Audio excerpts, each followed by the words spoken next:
Morning. So as I head back after 6 days on the coast to coast, 90 miles, what are my thoughts on the coast to coast?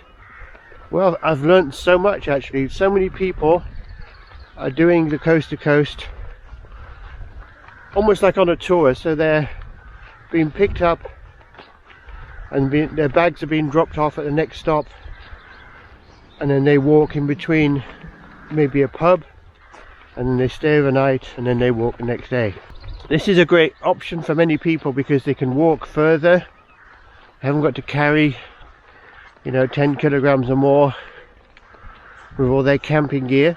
It's a bit easy to manage, and they don't cover such huge distances, sometimes 10-12 miles, but I can see why they do that, so it's not so demanding on their feet. Dare I say, a bit more comfortable way of doing it. So would I do that?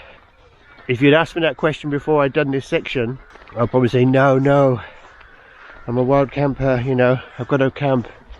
That's too much like being a tourist and not really hiking. It depends why you go hiking, doesn't it? I mean, if you go hiking because you really want to test yourself to the limit, you really want to, I suppose, wild camp. But wild camping multiple days is fine if the weather is good, but if the weather is bad, as we've seen, it's not much fun at all.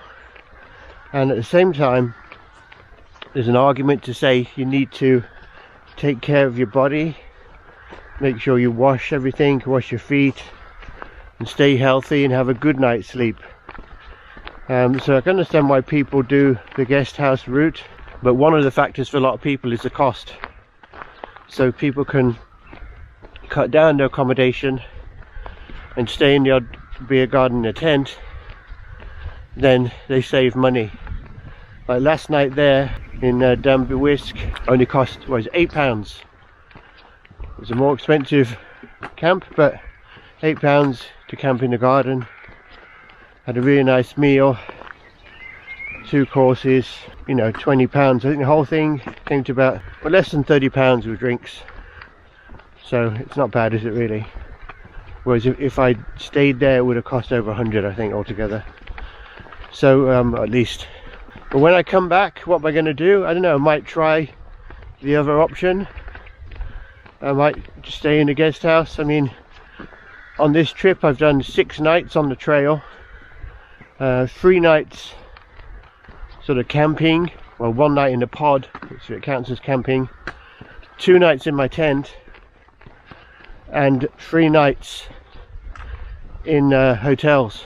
I didn't do an actual wild camp as such because it wasn't that easy to find a spot where you weren't really in a farmer's field.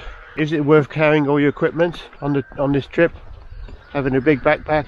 It's questionable really, isn't it, if you can afford to stay in the pubs themselves. But overall, it's been a great experience. I've seen some of the best countryside in England. It really makes you appreciate the country you're from or you live in. Lake District being the highlight of that, but the Yorkshire Dales also amazing. I've met some lovely people along the way, and to bump into them again at different points. Yeah, it's been really good, and I've really achieved, I suppose, most of my goal of doing the coast to coast this year. But I've also have the bonus of coming back and finishing it off. So I think all in all, I think it's a good decision to go home today. The main reason is because if I go on beyond this point, not only am I going to run out of time, but I'm going to make it more difficult to get back home, and also a bit of downtime before going back to work next week won't do me any harm. And I hope this helps you, maybe inspires you to do the coast to coast, or to do parts of the coast to coast, and hopefully encourage you don't have to be pressured to have to do the whole of the coast to coast. To still enjoy it, you can go your own pace, whatever suits you. There's no pressure, but you can enjoy some of the best countryside England has to offer. Another thing it's taught me as well is you need to accept your age, really, in a good way when doing something like this. So you need to accept the fact that you're not in your 30s or 20s like a lot of the people who are doing the coast to coast. You need to, I need you to accept that I'm in my mid 50s now, and I'm not in my mid 30s or mid 20s, so I need to plan how I do my hike accordingly. Doesn't mean to say you can't do long distances and cover the trail, but you need to make allowances for the fact that you're probably not as strong as you were 20 years ago. It's quite a hard realization. You might have some old injuries, like I had my knee was a bit sore for a few days, but now it seems to be fine after I put the knee support on for a couple of days. And it's going down sections that really puts pressure on your knees. Again, the trekking poles very helpful. But yes, you need to accept your fitness level and prepare yourself the best you can to do a hike like this. But you also have to be realistic with your expectations, and it's easy to sort of think, oh, I can do a coast to coast in 9 days because someone else did it in 9 days who was probably 20 years younger or whatever. But then I've seen a lot of people 20 years younger too really struggle, so maybe you can't generalize too much. But at the same time, I do think you need to be aware of that and plan your trip for what your abilities are. For me, carrying a backpack with the tent, I think 15 miles a day is the limit, really, if I'm going to continue for consecutive days. If I wasn't carrying the backpack, then maybe I could do the 20-mile days or more. So I think I've learnt my limit, and it's helpful to know to plan future trips as to what you're actually capable of, or what is a comfortable distance to cover each day.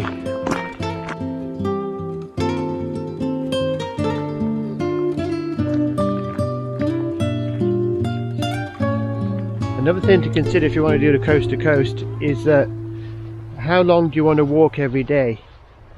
I mean, basically I've realized that if I'm doing 2 miles an hour on some of this terrain, which is not easy, I mean, how many hours do you want to walk every day? I think for me, I think 8 hours walking is probably about enough, and that means, you know, with breaks maybe add on an hour as well to that time, so 9 hours. So 9 hours walking per day, that will probably do me 15 miles. That's just me, okay? Maybe you can go a lot faster, but again, remember, when you're doing consecutive days, you need to allow time for your body to recover. So for example, if you're walking 8 hours or 9 hours, that gives your body the rest of the day to recuperate before you do the next day.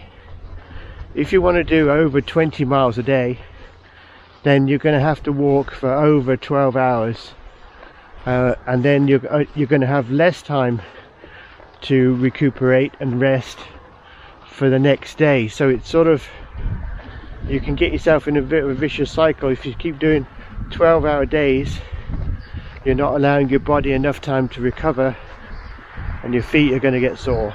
So I'd recommend you set realistic expectations and sort of say, well, if you want to walk 8 hours a day, then agree a 15-mile sort of distance and plan your route accordingly. And you can also work out how many days that is going to take you to do the 190 miles. It's more days than you think.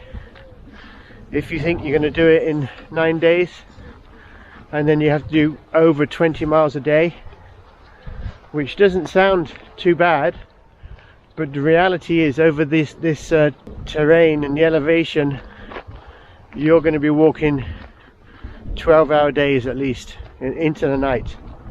So you'll be walking, you'll be getting up at the crack of dawn, and you'll be walking all the way through pretty much until you drop at the end of the day and go to bed. You just need to realize that there are some limitations in terms of timing, in terms of accommodation. If you do stay in accommodation, breakfast won't be till 8 o'clock, so you won't start walking until 9:30 if you stay in accommodation. That means if you're going to do 20+ mile days, you're going to be going until 10 o'clock at night. So again, if you're going to do that 15 miles, think of it like a normal work day then, 9 till 5, 15 miles, you'll be about right. So I've learned that as well on this trip. So I hope that helps you. So as I wait for my train to go straight back to King's Cross in about 2 hours from North Allerton station, I thought I'd just take you through my gear that I brought just very quickly and what I brought on the coast to coast, just so, because people were asking what I brought. So just very quickly I'm going to take you through this. So obviously I've got my Osprey backpack, lightweight Levity 60 I think it is, which has been really good. That's what I used. It did help because it was lightweight, kept my weight down. Got my jacket, which I didn't wear that much actually, but it's just like a windbreak extra jacket. You've probably seen that before, North Face, so I bought that. I've got the tent, which is the Tipper-Nova, the One Tigress Tipper-Nova. I put it in here because it's still damp. So I've got the tent on there, I'll get that out to dry. I've still got some adventure food packs ready. I think I brought 6 of those with me on the trip. Didn't get to take them all. I've got my cook kit, which you've seen before, a gas stove, and my cooking equipment, pocket rocket. I've got this dry bag, which is all my electrics. I'll show you what electrics I brought. Power bank is very important, you know, because my phone, I'm using the GPS on the OS app, so I bought a pretty meaty power bank, this Duracell. That will charge, I think, 9 times a phone, charge a phone 9 times, that one. So I've got that one, so that's pretty meaty. I've got drone batteries, some of it is filming stuff. You'll probably find you need to bring lots of bags. I've got my pump for my mattress there. I've got my wires, things like connection points for charging, all sorts of stuff like that. Head torch as well is in there. Head torch. So got that in there. Didn't really use that really much at all, if at all. Used the air pump. That's the electrics bag. Then I've got my pillow, which I've not put away properly yet. The tent pegs, my clothing bag in a dry bag. So basically, I won't go through everything, but basically in there I've got things like merino wool underlayer, you know, like for the trousers and the top. And then I've got things like just, you know, spare underwear, an extra shirt, extra socks, about 4 pairs of socks. Just not that many things, but enough things to get me through, and then I'll wash them when I get into the hotel. It's always worth taking a few more socks, I think. Other than that, I've got the Thermorest in there, which you've seen, and my sleeping bag in there. And I've got the camping chair as well, which didn't really use that in the end. And then in the top of my bag, I've got other important things like I've got my Vaseline, which absolutely essential for putting on your feet. I've got my toothbrush, earplugs, bits and pieces, soap, toiletries bag. Then I've got my, in the top here, I've got my B3 water filter. Then I've got some emergency trowel, you know what that's for. I didn't have to use that in the end, thankfully, because I had many stops and facilities on the way.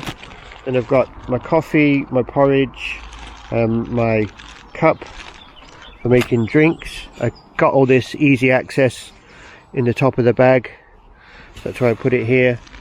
And I've got my first aid kit, just got some paracetamol, some all sorts of things there that you might need, extra plasters, Compeed, things like that, tick remover, it's all in there, extra Vaseline, even got sun cream in there as well, so that's in there as well. And that's it really. And then for some reason my spoon as well. So that's all my gear that I brought with me. Oh, not all my gear, the rest I've also got in the back of the bag. I've got the rain cover, which I used a lot. I've got my rain coat, which was invaluable, and I've got my waterproof trousers in there as well. So all easy access, so I could access as soon as the rain came. So that's it really, it's all my stuff. And then I've got what I'm wearing. I've got this down jacket, which is useful, keeps you nice and warm. The trousers, boots of course, shirts, underlayer. So this is all the stuff I've used on the coast to coast. Hope that's sort of helpful, and it's served me well. What wouldn't I bring when I come next time?